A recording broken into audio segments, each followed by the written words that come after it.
Hello friends, welcome to my YouTube channel. আজকে আমরা যে টপিকটা আলোচনা করব সেটা হচ্ছে তুঘলক বংশের মুহাম্মদ বিন তুঘলক সুলতান সম্পর্কে। সেক্ষেত্রে তিনি ইতিহাসে কেন বিখ্যাত, তার প্রাথমিক জীবন, তার যে নীতিগুলো তিনি নিয়েছিলেন সেগুলো কী ছিল, সেগুলো কতটা সার্থক হয়েছিল, কতটা ব্যর্থ হয়েছিল, তার পিছনে কী কী কারণ ছিল, সেগুলোই মূলত আজকে আমরা আলোচনা করব। আজকে ভিডিওটা কিন্তু খুব ইম্পর্টেন্ট, সেহেতু বলবো ভিডিওটা প্রথম থেকে শেষ পর্যন্ত ধৈর্য সহকারে দেখো। আর যারা চ্যানেলে ফার্স্ট টাইম ভিজিট করছো তাদের জন্য বলবো অবশ্যই চ্যানেলকে সাবস্ক্রাইব করো, আর সাবস্ক্রাইব বাটনের পাশে থাকা যে বেল আইকন রয়েছে সেখানে অলে ক্লিক করো। তাহলে যখনই আমি কোনো নতুন ভিডিও তোমাদের জন্য আপলোড করব তার নোটিফিকেশান তোমাদের কাছে পৌঁছে যাবে। এর পাশাপাশি যারা এমসিকিউ এর প্রিপারেশন করতে যাও, প্রতিদিন রাত 9টা থেকে এমসিকিউ এর উপরেও প্রিপারেশন হচ্ছে, চাইলে সেই ভিডিওগুলো তোমরা দেখতে পারো। তো চলো আজকে ভিডিও স্টার্ট করা যাক। প্রথমেই আমরা যেটা দেখব সেটা হচ্ছে যে এই যে তুঘলক বংশ, আমরা যিনি প্রতিষ্ঠাতা ছিলেন তিনি কিন্তু মোহাম্মদ বিন তুঘলক ছিলেন না, তিনি ছিলেন গিয়াসউদ্দিন তুঘলক। 1316 খ্রিস্টাব্দে আলাউদ্দিন খিলজির মৃত্যুর পর আমির উমরাওদের মধ্যে বিভিন্ন অন্তর্বিরোধ দেখা গিয়েছিল এবং সেক্ষেত্রে পরপর অনেক সুলতানি এক সিংহাসনে বসেছেন।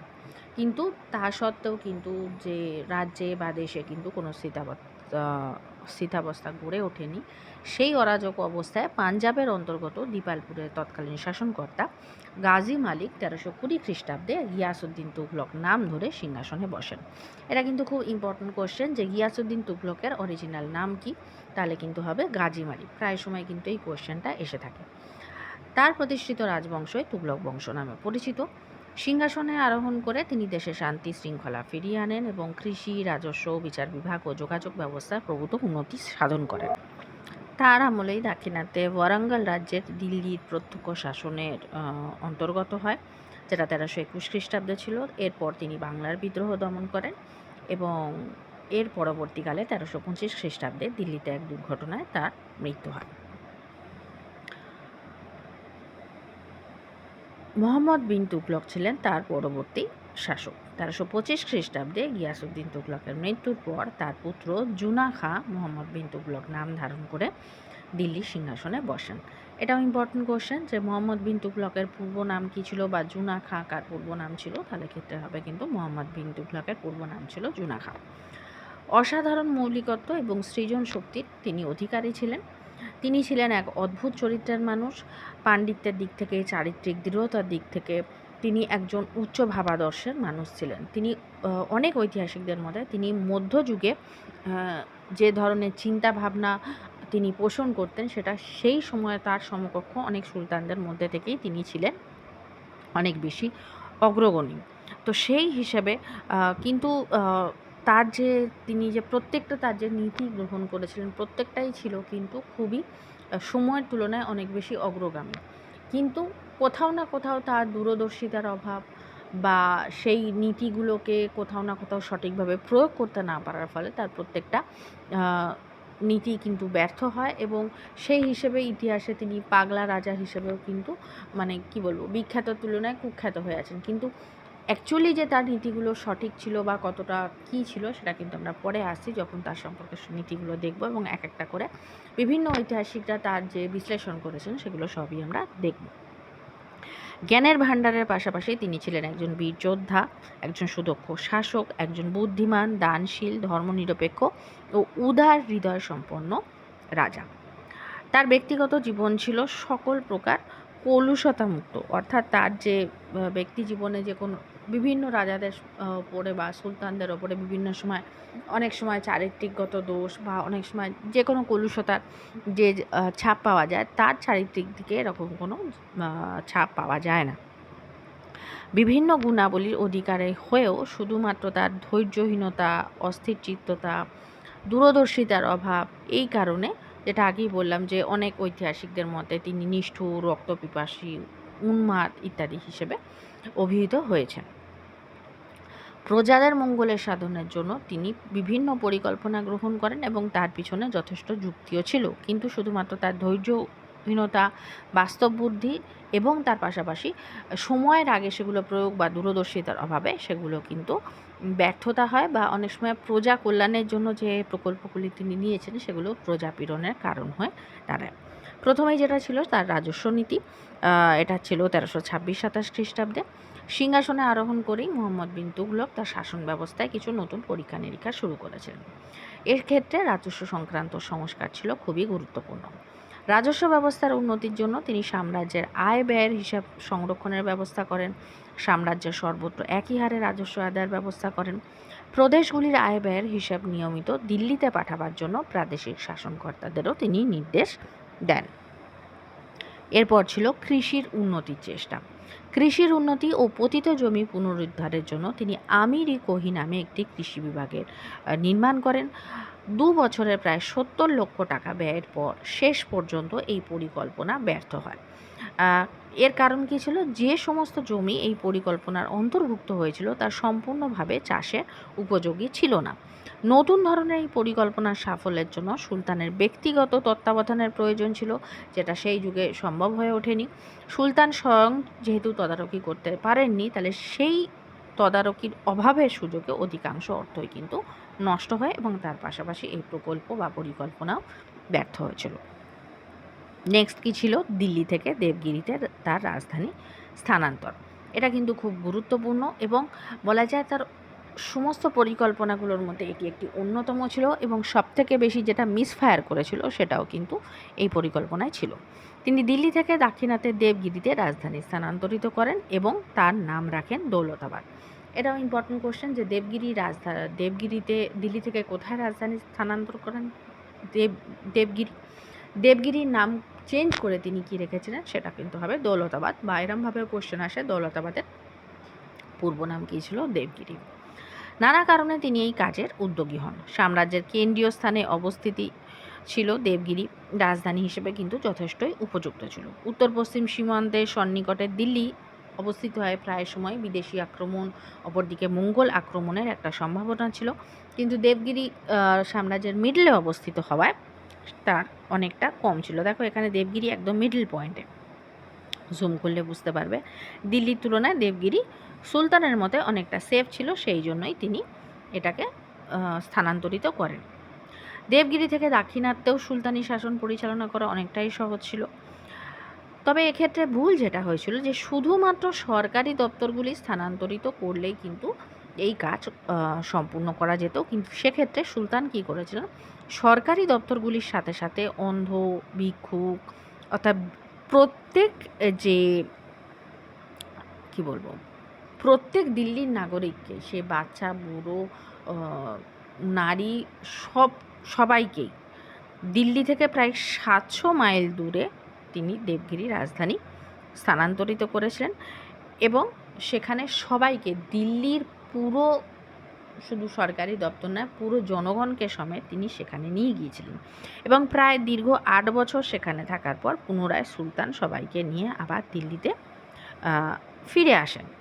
এর ফলে কি হয় যে দিল্লি এত বছর পড়ে থাকায় দিল্লি সেখানে পরিত্যক্ত হয়ে গেছিলো এবং এইভাবে সেই সময় তো ট্রান্সপোর্ট এতটা ভালো ছিল না, তাহলে এই যে যাতায়াতের ফলে কিন্তু একদিকে যেরকম অর্থ ব্যয় হয়েছিল তেমনি কিন্তু প্রচুর প্রাণ সংকটও হয়েছিল। যাওয়ার সময় যতটা না বেশি ক্ষতিগ্রস্ত হয়েছিল, আসার পথে কিন্তু এই ক্ষতির পরিমাণ ছিল কিন্তু অনেক বেশি।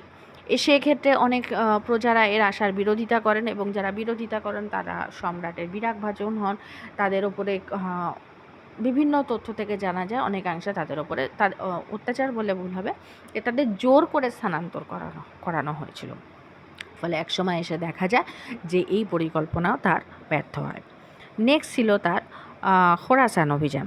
1327 থেকে 28 খ্রিস্টাব্দে সুলতান বিভিন্ন কারণে খোরাসান অভিযানের পরিকল্পনা করেন। বিদ্রোহী আমিরদের প্ররোচনা, মঙ্গল শাসক তার মাসিরিন তৎকালীন যিনি ছিলেন, মিশরের সুলতানের সাহায্যের আশ্বাস এবং ইলখানি শাসক আবু সাইদের দুর্বলতা ইত্যাদি ছিল কিন্তু তার এই অভিযানের উদ্দেশ্য। এই উদ্দেশ্যে তিনি প্রায় 3,70,000 সৈন্যের এক বিশাল বাহিনী তৈরি করেন। কিন্তু সেই সময় হঠাৎ করে মধ্য এশিয়ার যে রাজনৈতিক যে প্রেক্ষাপট দেখে তিনি খোরাসান অভিযানের জন্য প্রিপারেশন তৈরি করেছিলেন, সেই রাজনৈতিক পট পরিবর্তন হয়ে যায়, প্লাস তার সামরিক শক্তির অভাব দেখা যায়। এছাড়া খোরাসান যাওয়ার জন্য যে গিরিপথ ছিল, সেই গিরিপথ এখানকার সৈনিকদের জন্য সেটা যাত্রা করা যথেষ্ট অসুবিধাজনক ছিল। এছাড়া তারমাসেরিনের ক্ষমতাচ্যুতি হয়। হিন্দুকুশ পর্বতের গিরিপথ দ্বারা, যেটা আগে বললাম যে সৈন্য প্রেরণের অসুবিধার কারণেই কিন্তু তার এই পরিকল্পনাও ব্যর্থ হয়। তার পাশাপাশি প্রচুর অর্থও কিন্তু নষ্ট হয়। নেক্সট ছিল প্রতীকী মুদ্রার চালান। রাজধানী স্থানান্তরের পাশাপাশি এই প্রতীকী মুদ্রার প্রচলনও ছিল কিন্তু মুহাম্মদ বিন তুগলকের যে নীতিগুলো ছিল তার মধ্যে একটা গুরুত্বপূর্ণ। রাজকোষের বিভিন্ন যে পরিকল্পনাগুলো ছিল সেগুলোতে প্রচুর অর্থ নষ্ট হচ্ছে, সেটা তো দেখা গেল। তার ফলে কি হচ্ছে, রাজকোষের ওপরের প্রভাব দেখা দিচ্ছে। তার ফলাফল ছিল প্রচুর অর্থাভাব। এই অর্থাভাব মেটানোর উদ্দেশ্যে তিনি রূপোর মুদ্রার পরিবর্তে চীন ও পারস্যের অনুকরণে তিনি এক ধরনের প্রতীকী মুদ্রার প্রবর্তন করেন, যেটা ছিল 1929-30 খ্রিস্টাব্দ নাগাদ। আর এটিই ছিল তার সর্বাপেক্ষা মারাত্মক যে পরীক্ষামূলক পরিকল্পনা ছিল তার মধ্যে অন্য একটি। এই মুদ্রায় ব্যবহৃত ধাতু সম্পর্কে সমকালীন যারা ঐতিহাসিক ছিলেন তারা সকলে কিন্তু একমত নন। যেমন বারৌনির মতে এই প্রতীকী মুদ্রায় তামা ব্যবহৃত হয়েছিল, অপরদিকে ফেরেস্তার মতে ব্রোঞ্জে ব্যবহার হয়েছিল। যাই হোক, এর ফলে যেটা সমস্যা তৈরি হয়েছিল যে চতুর্দশ শতকে সমগ্র বিশ্বব্যাপী রৌপ্য সংকট দেখা দিয়েছিল, এবং এই রৌপ্য সংকটের পরিপ্রেক্ষিতে বা এর মোকাবিলা করার জন্যই কিন্তু তৎকালীন সম্রাট ব্রোঞ্জের মুদ্রা প্রবর্তন করেন। তাহলে এটা তার একটা গুরুত্বপূর্ণ পদক্ষেপ ছিল। কিন্তু সমস্যা কোথায় হয়েছিল সেটা হচ্ছে এই মুদ্রা কিন্তু প্রচুর পরিমাণে জাল হতে শুরু করে, এবং সেই দিকে সুলতান কোনো সতর্কতামূলক ব্যবস্থা গ্রহণ করেনি। ফলে জাল নোটে দেশ ভরে যায়।